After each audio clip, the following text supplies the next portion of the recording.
আসসালামু আলাইকুম। লিজাস কুকিংয়ে সবাইকে স্বাগতম। আমন্ত্রণ জানাচ্ছি আমার নতুন একটি এপিসোড দেখার জন্য।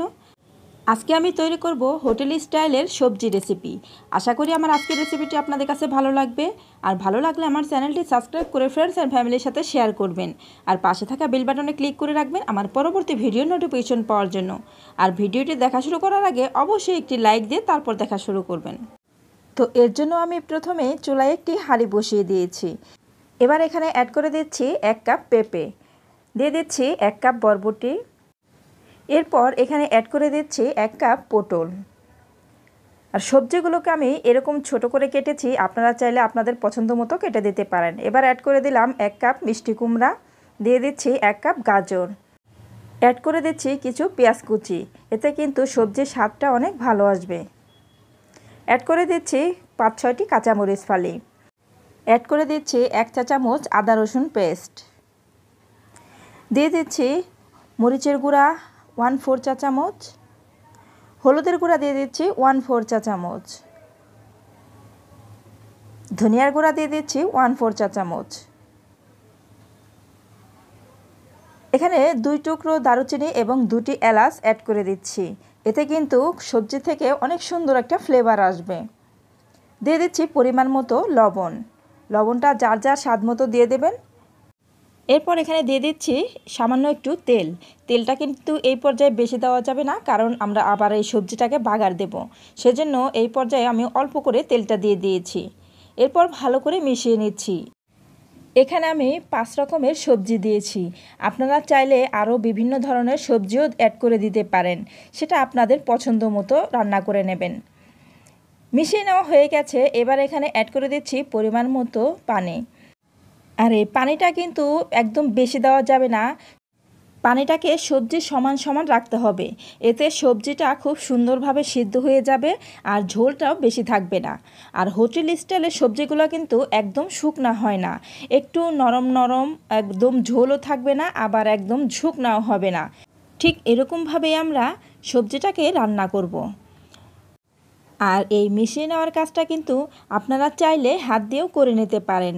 আর যাদের একটু হাত জ্বালা করে তারা কিন্তু আমার মতো এভাবে করে মিশিয়ে নিতে পারেন।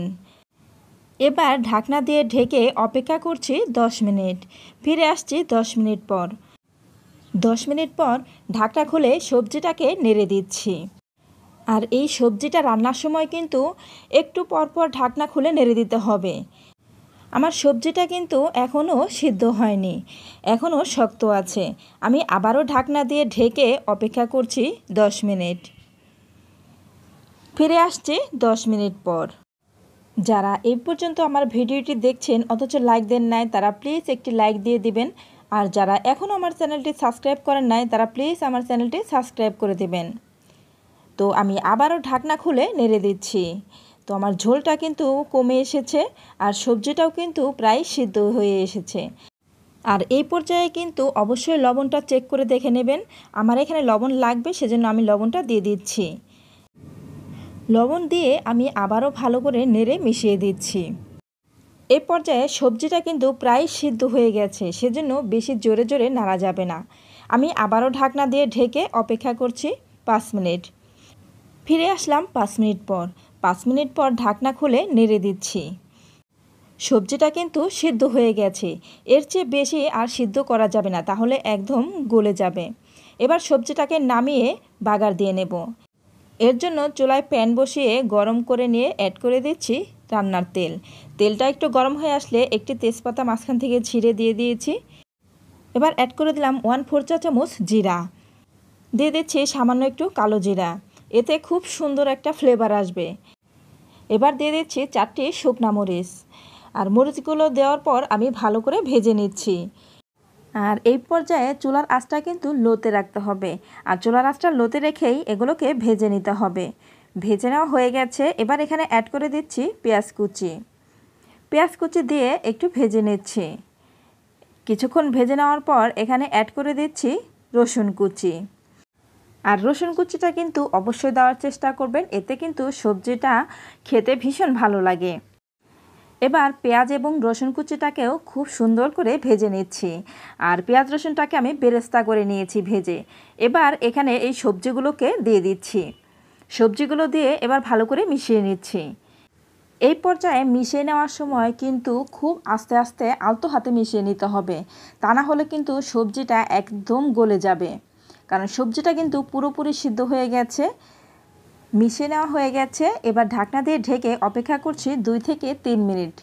ফিরে আসছি 2-3 মিনিট পর। 2-3 মিনিট পর ঢাকনা খুলে আমি আবারও আলতো হাতে নেড়ে দিচ্ছি। এই সবজিটা কিন্তু সকালের নাস্তায় অসাধারণ লাগে খেতে। রুটি কিংবা পরোটার সঙ্গে এই সবজিটা জাস্ট জমে যাবে। যারা কখনো এইভাবে সবজি রান্না করে খেয়ে দেখেন নাই, তারা একবার হলেও আমার রেসিপিটি ফলো করে এইভাবে সবজি রান্না করে খেয়ে দেখবেন, ভীষণ ভালো লাগবে। আর যাদের বাচ্চারা সবজি খেতে চায় না, সেই সব বাচ্চাদের যদি এইভাবে সবজি রান্না করে রুটি কিংবা পরোটার সঙ্গে দেন, সেই সব বাচ্চারাও কিন্তু এই সবজিটা খেয়ে নেবে।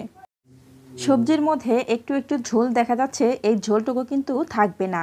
এই ঝোলটুকু নামিয়ে নেওয়ার পর ঝোলটা টেনে নিয়ে যাবে। এবার আমি চুলা থেকে নামিয়ে সার্ভ করে দেখিয়ে দিচ্ছি। তো নামিয়ে সার্ভ করে নিয়েছি। আমার আজকের রেসিপিটি আপনাদের কাছে কেমন লেগেছে অবশ্যই আমাকে কমেন্ট করে জানাবেন। আর যারা একেবারে নতুন রাঁধুনি, আশা করি আমার আজকের রেসিপিটি তাদের কাজে আসবে। একবার হলেও এই রেসিপিটি ট্রাই করে দেখবেন, আমার বিশ্বাস আপনাদের সবার ভীষণ ভালো লাগবে।